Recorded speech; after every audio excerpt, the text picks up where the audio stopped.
This is the Citi Newsroom. It's 1 month to elections, and it's also 1 month to the 1-year anniversary of the discovery of the COVID-19 virus in China. Now, a year or so down the line, 45 million people across the world have been infected. 1 million plus people have lost their lives. In Ghana, according to the Ghana Health Service, 48,000 plus people have been infected. Over 300 people, unfortunately, have died. As we speak, in November, we have about 500 active cases. But is that the true reflection on the ground? Because according to new research by the West Africa Center for Cell Biology into Infectious Pathogens, WACBIP, well, it appears that the 6 million people in Accra, out of that number, over 1 million people could have been infected by the COVID-19 virus at one point or the other. In today's edition of the show, we'll try to delve deeper into that report. But before we do that, we're currently at Kasoa, one of the areas where the research was conducted. Let's engage the people on the ground to find out how we are taking COVID seriously.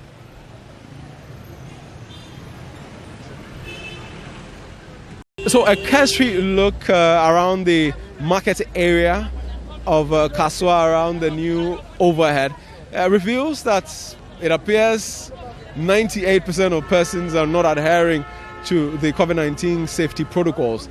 I mean, there's no social distancing. A lot of people are not wearing their mask. Possibly almost everyone is not wearing their mask. There are no Veronica buckets in sight. People are talking in close proximity. Trotro cars, are filled with persons who are not wearing their face mask. I mean, as you can see, you have the presidential candidate of the APC party, and he's sharing a lot of things. I mean, this is just happening right as we are doing our report. And as you can see, activities such as these are going on in an era of COVID. There's no social distancing. A lot of people are not wearing their face mask. And Dr. Hassan Ayariga is sharing some party paraphernalia, putting a lot of people in danger. There you have people fighting over the T-shirts. He is sharing, and this is not even money. This is not even money.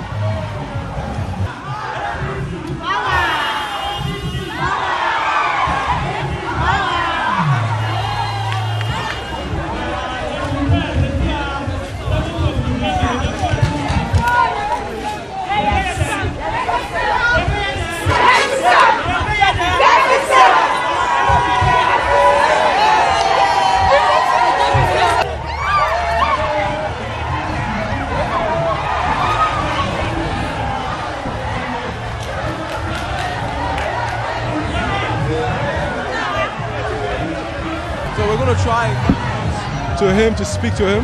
How is campaign going so far? As you can see, massive. We are doing floats in all the various constituencies and regions. And then we are talking to market women, taxi drivers, truck drivers, and the larger community, the people in all these market square. I see there are a lot of people here, but COVID is still in the system. What do you make about it? You're sharing it. I see a lot of people here. I'm a bit concerned. What do you make about it? COVID is still in the system, but we are sharing this, or we are sharing it. You mean the T-shirts? Yeah, the T-shirts. We are gathering around. I mean, there's a possibility of exposure to COVID. Yes, exactly. But that is why we try to do it bit by bit, so that we don't gather more than 200 people over. As you can see, at least it's okay for now, and we want to move forward. And then we are trying to see. We'll give them nose masks as well. We have nose masks here. Maybe let me have the nose mask, so that they will also have nose masks. You're going to share a nose mask? Yes, as well. Yes, right away. You see them. All right, sir. All right, thank you. There you have it. He believes that there's nothing wrong with what they're doing. There's nothing. As you can see, people are still fighting over the things he's sharing. So we're going to find out from some of the people here what they make of this. I see you got a T-shirt. Yeah, I see. That is not this thing. They are doing the campaign this year. But this year, I know that this year NDC will be. Okay. They be. NDC will be, and then you've gone for APC T-shirts. Is that? This is APC. You are saying NDC. Yeah, APC T-shirt. So I'll be there. Yes, Okay. So I mean, you are jumping. You are very close to the people. COVID-19 is still around, right? Yeah, Coronavirus. Yeah, I know that COVID-19 is an iron, but yeah, I know. But what, you don't care about it? Yeah, because people say COVID-19 is there, but now I see that this thing they go small. So now I know the way I try to protect myself. All right, so that's one gentleman. Let me speak to another one here. Senior, were you trying to get one of the T-shirts? Yeah. I mean, the point is, you still don't believe COVID-19 they around? Oh, COVID-19, I know they around, but there's no evidence to prove that they around. But if you see, for instance, where the normal catch where they give the lockdown, and then when you see how they figure they, and they open everything now, I'm not convinced. Look at the politicians self. Now here the normal day, you're doing worry and stuff, many crowd and stuff, I'm not day. I'm not trust that day. Wow. And because, for instance, where they open the church, and some pastors will open the church where they arrest them, and see the rally, they do their campaign stuff. Look at number of people, but they don't catch anybody. But if there's some pastor will go up in church, they catch at that time. So how can you convince me that the COVID day? Because myself, I not see one person ways that this person get COVID and recover. I not see. But it's a print of thousands. So this number tens of thousands that you are recording. I don't see one person day, this person get and recover. Me, I'm not convinced. Watch the news where they show you someone where they talk, say, this person get where he recover. Oh, that's why you go feel have somebody and go talk to that thing. If you see Japan, if you come talk, say you get and recover. But you don't see a single civilian or a single citizen that your neighbor say I get some and recover. They are say if you talk there will be some discrimination and stuff. But me, I don't track those things. At times, I know that day, but the figure, I'm not convinced with it. But when you get to the time that we could go to the lockdown and see the normal now and still rally and stuff, crowd and stuff, Messiah, they no go fit pray with our man. For you, the way the politicians they go about the matters, like what we saw right here, they make you the trust each other. Yeah. Because if they are going to their peace work and political work and stuff now, if you see the crowd now, Massa, and no tracks. I think say maybe if the number go higher, they get some money where they collect. That's why they got some money where they collect. Because if you get where the normal catch, you go to the lockdown. And now, where the normal catch, and still political parties are going up and down, you can't play with this thing, Ghanaian's mind. Do I think say when the number go higher, they get some money where they collect.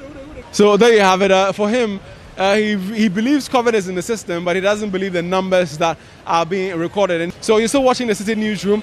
So at this point in time, we're going to take a quick breather and cross over to delve deeper into the report that has been churned out by WAPBIP with regards to the COVID-19 pandemic. So as we discussed in our report, there was a clear socio-economic association. So individuals who had basic or no education and those who worked in the informal sector tended to have a significantly higher risk of being exposed to COVID than people who didn't. So I think that what we are seeing in the lorry parks and the markets, it's not so much the location, because of course there's a lot made about being outdoors minimizes the spread, but it's about where the people who you typically find at lorry parks and in markets, where perhaps they live. Many of them most likely live in compound homes with large numbers of people as opposed to a single family home. Many of them take public transportation to work as opposed to owning their own car. So all of those things put them at greater risk of contracting the virus. So during the course of this study, we also administered a questionnaire to kind of assess people's knowledge about the protocols and about COVID-19. And we found that remarkably, nearly everybody we spoke to had very good knowledge about the disease. They knew that it was a serious disease. They knew that it could kill you. They knew how to prevent its spread. They knew they were supposed to wear face masks. They were supposed to wash their hands. But at the same time, they were not doing these things. So the issue is not a lack of knowledge. It's a lack of adherence. Now, I agree with you. I think part of the problem is because of the way the messaging surrounding the cases has been made, people are getting the false impression that because our case counts are dropping, the disease is under control. The disease is not under control.